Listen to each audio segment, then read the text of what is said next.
Hi అండి, అందరూ ఎలా ఉన్నారు? కొత్తిమీర చట్నీ తయారు చేయ విధానం చెప్తున్నాను నేనండి. ముందుగా కొత్తిమీర శుభ్రం చేసి అలాగా ముక్కలు కోసుకోవాలి. తర్వాత పోపులు మినపప్పు, శనగపప్పు, జీలకర్ర, ధనియాలు, పచ్చిమిరపకాయలు.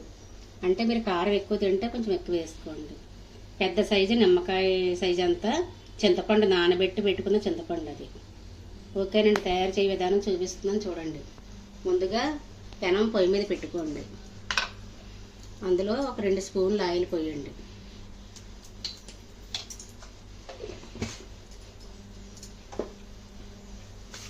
నూనె బాగా కాగింది కదండి, మనం ఇందులో పోపులు వేసేద్దాం.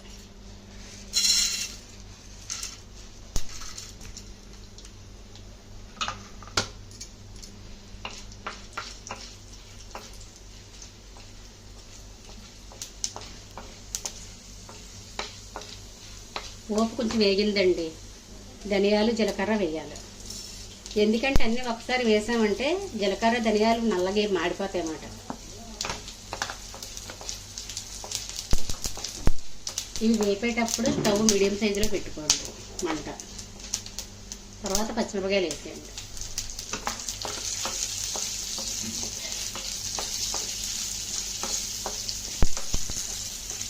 చూసారండి, బాగా అయిపోయాయి కదా.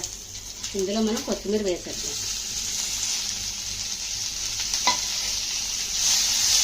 కొత్తిమీర కొంచెం దోరగా వేయించుకోవాలి.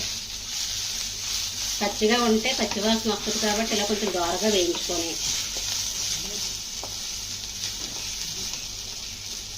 ఇప్పుడు స్టవ్ ఆపేసేయండి. ఇదిగోండి, పోపు చల్లారిపోయింది కదా, ఇదంతా మిక్సీ గిన్నెలో వేసుకోండి. అందులో ఆ నానబెట్టుకున్న చింతపండు వేయండి. వేసి తగినంత సాల్ట్ వేయండి. తర్వాత కొంచెం పంచదార కానీ బెల్లం కానీ కొంచెం వేయండి. వేసి మిక్సీ పట్టి అప్పుడు కొంచెం వాటర్ వేసి మళ్ళీ మిక్సీ పట్టుకోండి. ఇదిగోండి, మిక్సీ పెట్టి గిన్నెలో వేసాను చూడండి. గుమ్మగుమ్మలాడే కొత్తిమీర చట్నీ రెడీ అయింది. ఇది అన్నంలోకైనా, దోశల్లోకైనా, ఇడ్లీలోకైనా చాలా బాగుంటుందండి. ఇడ్లీలోకి అయితే కొంచెం పలచగా తయారు చేసుకోవచ్చు. ఈ చట్నీ మీరు కూడా తయారు చేసి చూడండి. సరేనండి, మరి ఉంటానండి. మరి ఓకేనండి, బాయ్ అండి.